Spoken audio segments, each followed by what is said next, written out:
have got a very special guest that I'd like to introduce next. Again, as I say, this is like us getting into the foundations of a house. It's your back-end tech solutions, Adobe Commerce powered by Magento. They're an end-to-end commerce that grows with you, any size, any place. Adobe Commerce, they build experience and not just the shop fronts. They've got really powerful tools that let you confidently launch, manage, scale your business, including the ability to host multiple instances on one platform and cloud deployment. While at the same time, native integrations with Adobe products like Analytics, Target, Experience Manager, and Creative Cloud help to take that personalization to the next level. So whether you're B2B ready or you're a direct-to-consumer or B2C, managing lots of different brands in, say, 10 different languages, Adobe Commerce, they let you manage multiple sales channels and brands and expand into new countries simply from one platform. Right now, I'd like to introduce the Chief Technology Advisor and Principal Product Manager at Adobe Commerce, Scott Rigby. Scott's an experienced international technology executive who provides strategic advice to C-level executives in the areas of digital transformation, innovation, strategy, marketing, customer insights, and of course, cloud computing. So there's a wide range of customers that he's looking after, 400 plus just in APAC, and a diverse range of industries as well, from finance through to retail, media, telecommunications, automotive, you name it, Scott is your man. So with Adobe today, is decoupling the way of the future? Analysts are saying that headless commerce is a transformation into the industry as the advent of customer analytics or artificial intelligence. In this session, Scott is going to review some of the opportunities and pitfalls to take into consideration as part of your future customer experience. Please join me in welcoming Scott Rigby from Adobe Commerce. Thank you all. So just give me 2 seconds while we get this presentation set up, and if I can start sharing. So select, just gonna make sure I got the right screen. Doesn't help when you got 3 screens and it doesn't tell you exactly which is your screen. Give me a second.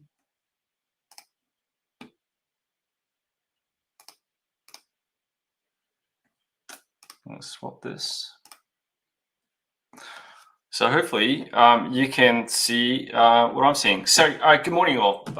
Raven did an amazing job of introing me. Thank you to Todd and the Overdose team for having the opportunity to be able to speak to you today. Obviously, Raven's done a great job in respect of sort of introing me. Maybe just to add, this is my 14th year at Adobe, so I've kind of been around since the initial era of customer experience, and from Adobe, the initial sort of acquisition of what really started Customer Experience Cloud for them. And then, you know, that role sort of evolved into sort of the Chief Technology Advisor and working closely with customers to be able to help them better understand CX. And then, you know, more recently, since we acquired Magento about 3.5 years ago, my role has also taken on the Principal Product Manager for the JPAC region, effectively helping, you know, connect with customers, understand their needs, and then surface that back to our product engineering team. So in respect of kind of what we're going to be talking about today, so what are you going to learn about in this session? You know, I watched a bit of Todd's session. I think there's going to be a little bit of overlap, but hopefully we're going to kind of reinforce and you know, help provide some, you know, spotlight in respect of what composable commerce really is. So for today, I wanted to cover 4 topics. I've got roughly about 25-30 minutes with you. We will have some questions at the end, assuming I don't run too long. So please, you know, feel free to drop that into the chat pod if you have any questions along the way, and we will either endeavor to get to it this session, or we will, no doubt, Raven will capture them for me and we'll get you some responses back as soon as we can. The first part of what I wanted to cover is really sort of, you know, composable commerce. Where does it stem from? What is it? And then secondly is looking at, you know, what you already have and that might be composable and how you can use that in a composable application. We're going to talk about how this sets you up from a e-commerce perspective to be able to leverage it. And then lastly, I wanted to touch on Adobe's kind of point of view in respect of composable commerce. Now, this is not intended to be a sales presentation. I'm not going to deep dive into the technology. I'm happy to have, you know, offline conversations with you as well as obviously Overdose in the room to be able to talk through the technology in more detail. But hopefully the intent here is that you get a clear idea of composable commerce, what it is, what it isn't, some of the things to look out for. So let's talk about composable commerce. I mean, realistically speaking, and can be somewhat frank in these conversations, it's a buzzword, right? In a lot of cases, we've heard it. I've heard it from customers mentioned multiple times. Customers are still, in a lot of cases, and brands are confused by really what it means. It's suddenly sort of come upon us, but there is a definition, right? I mean, ultimately, this is really about, it's a development approach, and it's about selecting kind of best of breed. Really, composable commerce is about, the marketing team wrapped up in respect of describing a series of elements that have been around for a fairly long time. Most of these components or componentry or best of breed approach has been around for 2 decades. Composable commerce is cherry picking the best of that capability. In some cases, it might be from one multitude of vendors and pulling that together to deliver the best possible experience for customers. Now, I think composable can be somewhat misconstrued, and there's a bit of a misnomer around what it is. It's not swapping out components on a regular basis. I think from at least Adobe's perspective, we prefer to use the term modular commerce. It's really about using different modules to be able to bring together the right possible experience to address the right business need. Now, in addition to some of the other buzzwords that you're no doubt going to hear through today and tomorrow, I'll add in there, traditional commerce, classic commerce, monolith, all effectively meaning kind of the same thing. Typically a single technology stack from an individual vendor that really provides end-to-end commerce capability. Now, keep in mind that whether it's the traditional route, whether it's the composable route, there's no wrong or right approach, right? It's really about selecting the best possible technology to meet your right business need at that time. So, let's explore some of the trends that are happening from a technology perspective. I'm going to talk about some of the advantages and considerations that you need to take into consideration around modular commerce.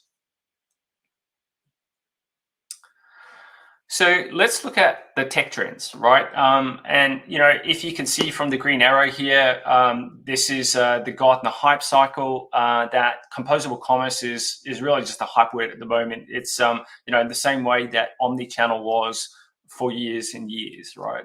And looking at the Gartner hype cycle, you can see it's riding kind of the early part of the tech wave.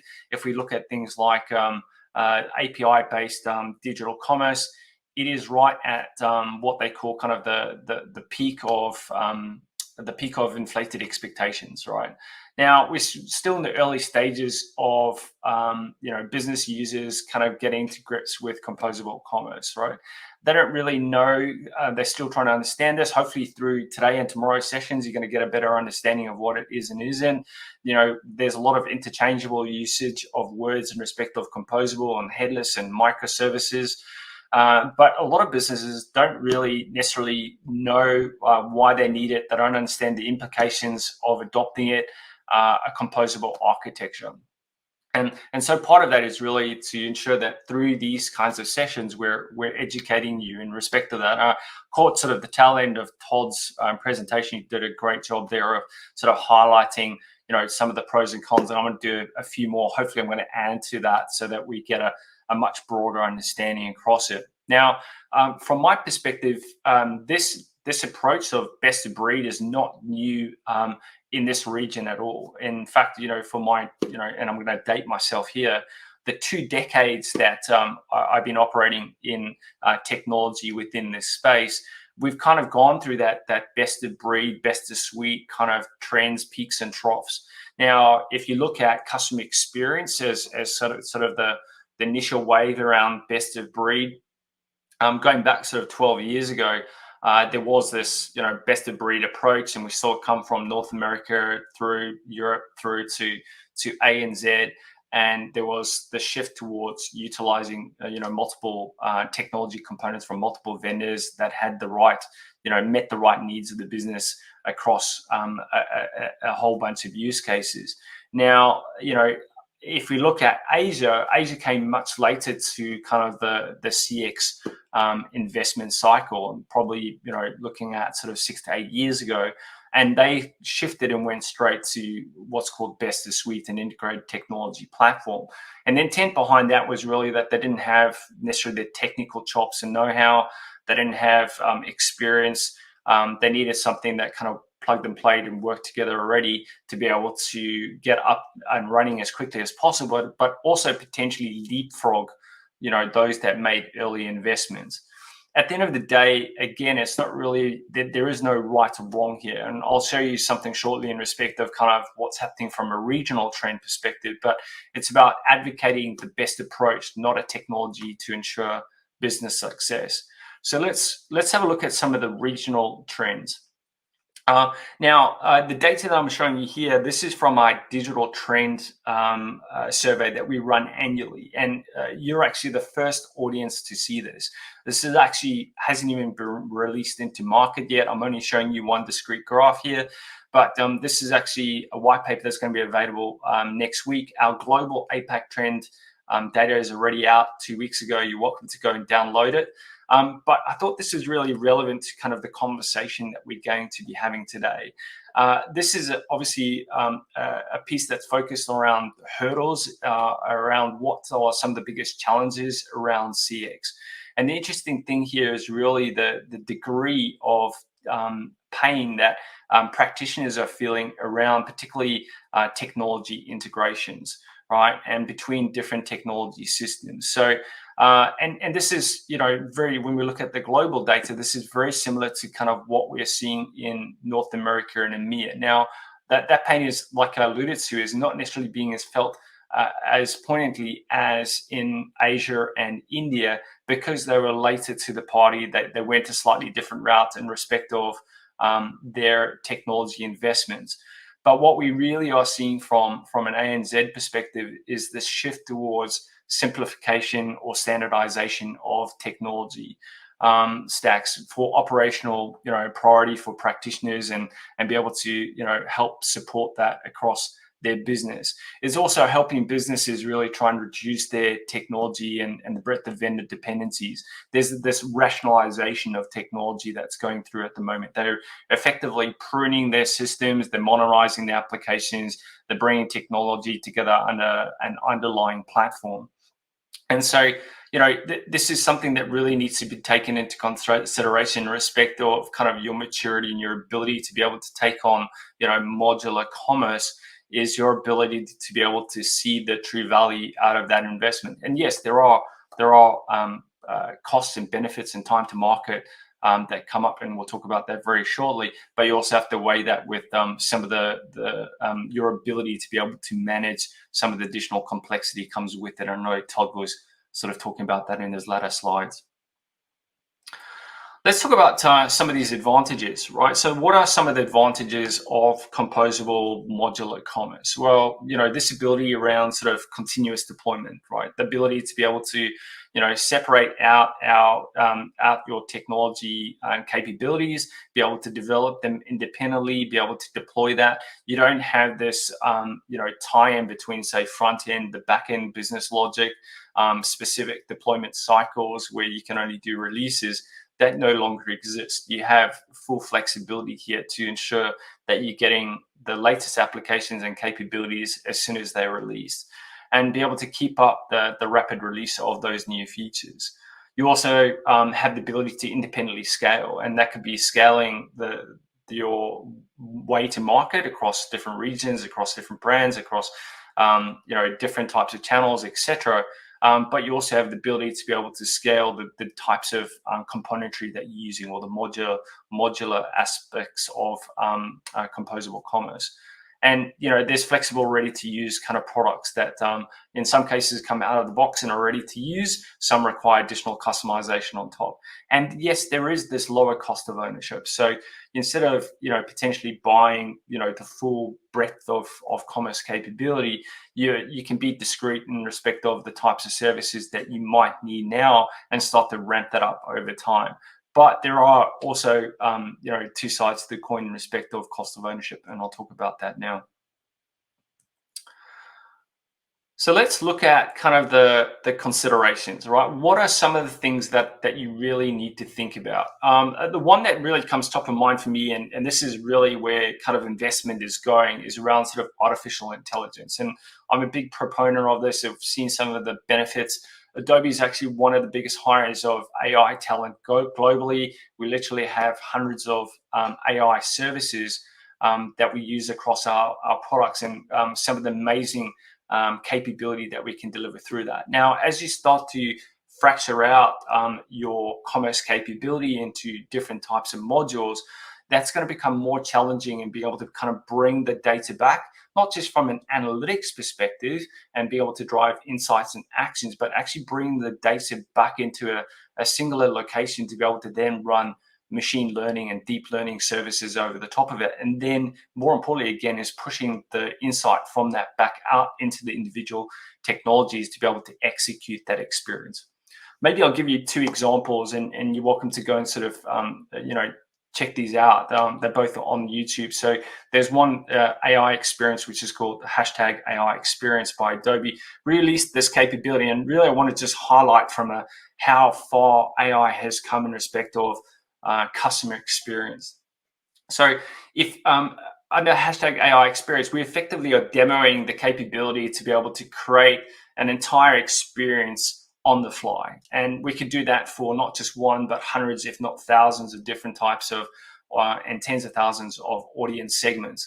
And that really comes to play because from a suite perspective, we have everything integrated. We have our analytics integrated with our content management system, together with our DAM, together with our commerce for pricing or whatever it might be, together with our orchestration technology, etc. And so what we can do is we can create individualized experiences. And what do I mean by that? It might be an experience for a customer to buy, let's say, for instance, an electronic product from your business, and there might be a hero banner. Now, we've got certain things that we need to determine about that hero banner. Is it going to be a carousel? Is it going to be a static image? Is it going to be rich media? And out of our digital asset management solution, we might have a million different types of assets that potentially could fit into this composable experience. Now, using AI and using analytics, we can actually understand each of the different components of that experience. We call these content fragments. And with content fragments, we can now decide, first of all, how we're going to start to lay that out. What's the font size? What's the color of the font? What type of font? Maybe you've got a product description for the electronic products. Well, when that is delivered to customers on a website, well, maybe a 100-word description is great. They can get some real in-depth understanding of it. But you might want to use AI to truncate that to 50 words for delivery on mobile. And so forth. And so as you start to, and we could effectively build each of these components on the fly for an individual in real time and be able to add, obviously, the pricing and product availability, et cetera, all that to this experience and be able to do that on the fly. Trying to do that from a composable perspective can start to become very challenging if you don't have that fully integrated. You don't have that data going into a single location to be able to overlay your machine learning or deep learning. The same with, we launched another one, which again, you're welcome to go and have a look, is called Close Swap. So Project Close Swap. It's on YouTube, and you can go watch a video around that, where we're taking, for apparel retailer, we're taking images of individual apparel. So it could be the polo shirt. There might be 10 different colors of this polo shirt, and 5 different types of models that we're going to put across with different sizes, different heights, different ethnicities, whatever it might be. And we can use AI again to overlay the apparel on top of those models rather than having to shoot that 50 times. And at the same time, we could also overlay that together with, say, live search information around, trending colors, and actually create the color of that apparel and do that in time with last minute manufacturing. All of that needs to be taken into account in respect of how can you truly deliver artificial intelligence when you start to break this out. It becomes a little bit more challenging. All right, moving on. Data governance. So again, depending on where you're operating, if you're operating, nationally, if you're operating internationally, and you're in multiple regions, etc., then the idea of being able to stay concurrent in respect of customer data and the regulatory laws that are wrapped around that, you need to take that into account as well, and that needs to be reflected in every different type of module that you're using to ensure that you're compliant with local regulations. And keep in mind, at the moment, I think there is, off the top of my head, there's 18 different regulations globally. China was the most recent one. There's iterations of that as well, GDPR 2.0, as well as countries like Indonesia is about to launch their own, as well as numerous other countries around the world. There's how do you stay compliant, again, through this, this decentralized kind of commerce approach. So again, that's something else that you need to keep in mind. Think about the ecosystem of support. So the partners that you have wrapped around to be able to support you in delivering this, right? So what is that going to start to look like? Look at developer marketplaces. So let's say, for instance, you're a grocery retailer and you're wanting to you're going through a shutdown. So they shut down the state. You're going to shut down the store and make it a dark store. Maybe you want a pick and pack function, right? Well, rather than generating that, and you can obviously create this with Composable Commerce, you could create the code for that. Well, what happens if there's developer marketplace? Making sure that you're looking at tech vendors that have developer marketplace where that's already available off the shelf for a nominal amount. Or maybe you want to offer pay capability with Alipay in China because you're going to China, or a digital wallet in Southeast Asia. Something else to take into consideration. Looking at cost of ownership. So I kind of alluded to this around, maturity and working with do you have the technical chops and experience in-house? Something else to consider as part of the cost of ownership. It's not just the license cost. You also have to factor in the services cost. And if you don't have the technical chops in-house and experience, then you need to have a services budget and work with partners like Overdose to be able to deliver kind of the functionality that you need. Lastly, looking at digital maturity, where are you at on the digital curve? Keep in mind that APIs are sort of closed gated and from customization and so forth. So you kind of locked from that perspective. And then lastly, handling of complex business needs. Now this can cut both ways, right? You can have complex business needs that are perfectly delivered through optimal for Composable Commerce. But on the flip side as well, you can have complex business needs that are delivered through traditional commerce that would cost significantly to be able to recreate that from the ground up. And then thinking about your content and experience, integrations into front end, storefronts, into digital asset management, be able to deliver that across a multitude of different channels. And then lastly, when you're looking at vendors around the composable space, is looking at what comes out of the box, right? So, not just what's available out of the box, but to what degree, right? So is it just lightweight out of the box, or and therefore we have to do a lot of customization on top of it? Or is there, or is it going to meet the needs of my business? And doing obviously your research around that. Okay, I'm going to pick the pace up a little bit here because I'm sort of sticking on the first couple of slides. So I know that this was kind of Todd covered this. I'm sure most of you are aware of the MAC Alliance. Really, again, this is just a buzzword. It's really just wrapping up a bunch of existing technologies, giving it a name, and from sort of this perspective, really it is microservices, it's APIs, it's cloud, it's headless, right?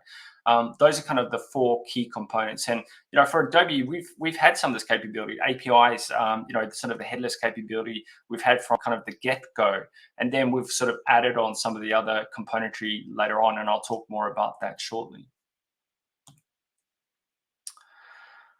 Let's have a look at kind of microservices, right? So, these effectively are individualized pieces of functionality, right? And this is out of the business logic, the core commerce capability that sits in the back end, right? This is microservices is not taking the head off your commerce stack. It's really kind of leveraging the capability that sits within your core commerce capability and separating that out, decoupling it effectively from traditional commerce. So, that might be search, it might be product recommendations, it might be pricing, it might be payments, it might be a shopping cart, catalog, etc. Is really kind of, decoupling that and being able to utilize those as individual components. What are some of the benefits? Rapid development, rapid deployment and release. Obviously, this gives you the benefit of time to market. At the same point in time, you've got flexibility around the scaling of services. Let's say, for instance, you're going into Black Friday, Cyber Monday, or you're going through some sort of seasonal event, is being able to scale up and scale down around that. Again, total cost of ownership, which we kind of alluded to already, it kind of reduces down to what it distills down to, what are your business needs? And you can effectively select or cherry pick essentially what you just need for your business to be able to operate, and then be able to add that on as you start to scale and grow. You have the best of breed approach. You have the ability to be able to, again, shift. Maybe you're using a particular type of module, payments or whatever it might be, and you want to shift to a new service provider, you can, and you have the ability to be able to very quickly be able to churn or shift across to a new vendor and be able to leverage that. You have the extensibility option here as well, and you have the seamless combining of different services. So you can start to bring a multitude of different services together to be able to deliver that optimal experience.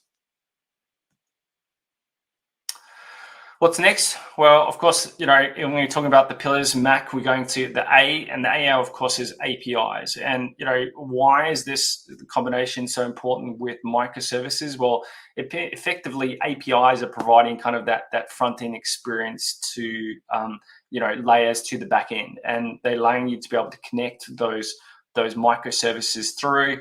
You also have APIs on the back end as well, in respect of, for at least from Adobe's perspective, REST APIs to be able to connect through to your ERP, your CRM, your DAM, etc., OMS, and so forth, right?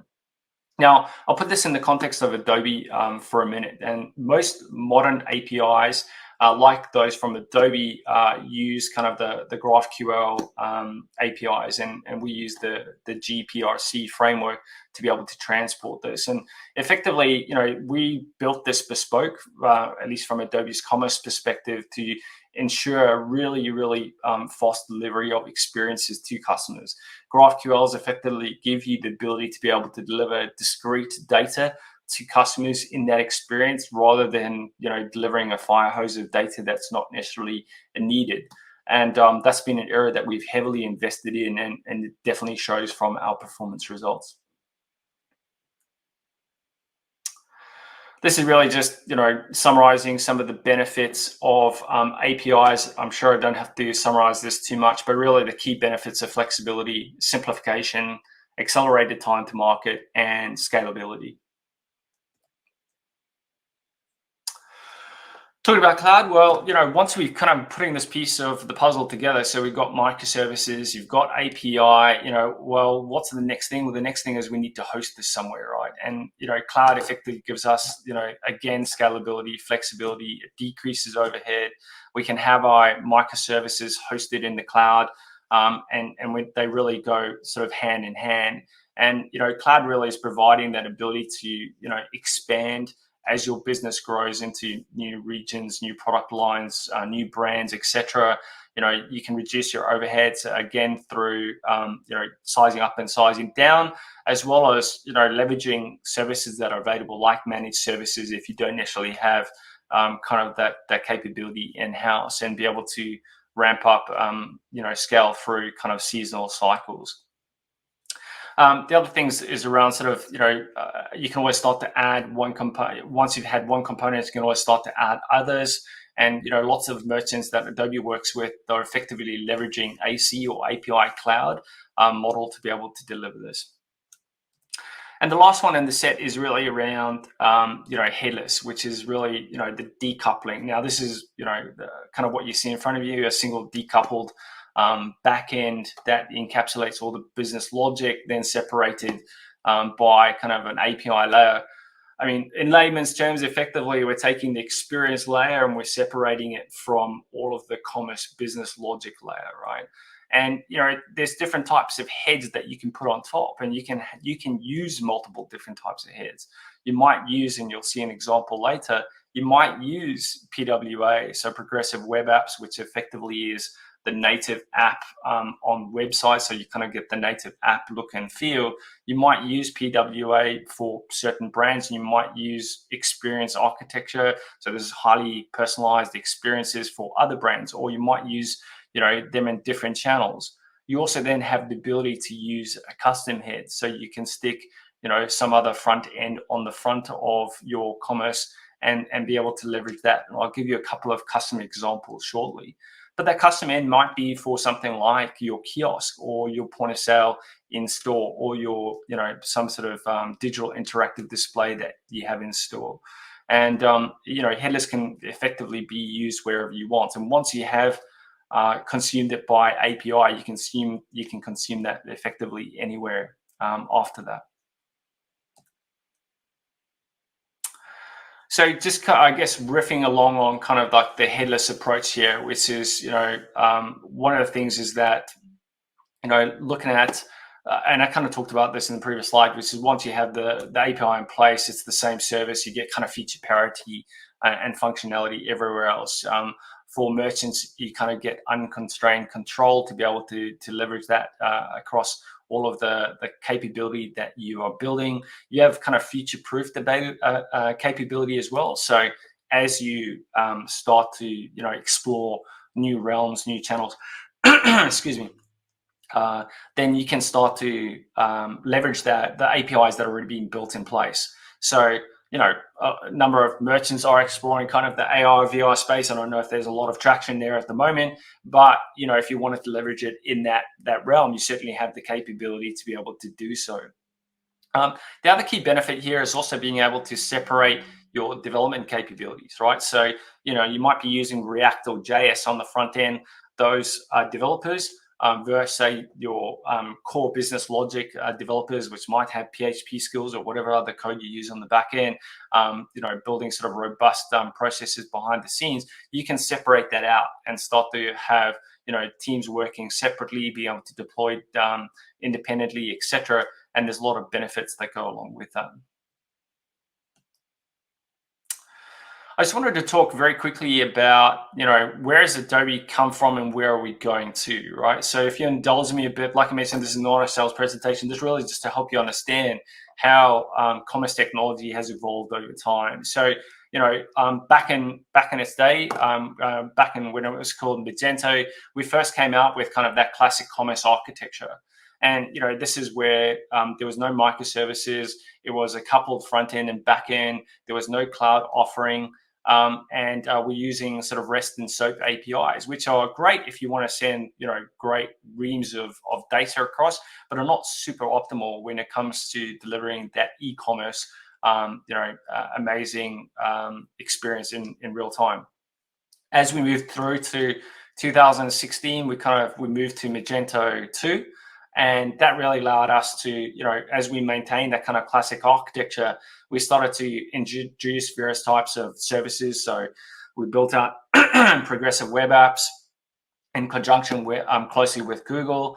And we started to, really separate out the business logic as well. So we started to pull business logic back to, the business logic layer where it belongs. We introduced GraphQL capability, which was purpose-built to deliver that seamless front-end experience. And we also started to intro the cloud availability. And that's effectively where we've shifted to today. On top of that, we also created the Progressive Web App, or PWA framework. This is the ability to be able to deliver that seamless experience to PWA. And we've now reframed that. It's now called the Commerce Integration Framework, or CIF. And it's the one that Adobe Experience Managers uses as well as PWA. So where do we sit today? really we're in the process of decoupling and separating out our core commerce services to be able to support kind of the microservices architecture. We've rolled out various microservice capabilities, particularly around AI, obviously, which is a strength for us here, around product recommendations, around live search. We just had payment services go live. The future releases coming around cloud native services over the next year, which I'll talk about shortly. But if we look at this diagram, you can start to really get an understanding of where Adobe's evolved to from a commerce perspective is really about providing, flexibility and extensibility no matter what situation where you are as a customer. So no matter your maturity, no matter what type of business case or use case you're trying to solve for. So you might want to use PWA for certain channels. You might want to use Adobe Experience Manager for other channels with rich experiences. And in some other channels, you might want to use custom, and you have the ability to use all three. And we have GraphQLs that are exposing the services behind the scenes to this decoupled headless architecture. Then you have all the core services sitting within the commerce layer, and then we're using sort of REST APIs from an asynchronous syndication with bulk import and export capability to your back office systems, ERP, OMS, CRM, whatever it might be. So what's next for us? Next gen for us. So hopefully you will join us. We have an Adobe Summit event coming up in March. So please join us at that, and you'll hear more about the product announcements that are happening not just at Adobe Commerce but also across DX spectrum. To give you some light insight into that, we're already available on AWS. We're available on Azure. We're expanding out some of the cloud services, so AWS Cloud Native with AWS Aurora, Elasticase, Amazon MQ, AWS Kubernetes for maximum flexible and scaling from a cloud perspective. We're going to add microservices with a click of a button, more or less. And we're iterating in respect of kind of our SaaS composable services as well, and starting to deliver around catalog, inventory, and pricing. For those merchants that are already using, kind of our GraphQL capability, the APIs, these services will be easily consumed through that.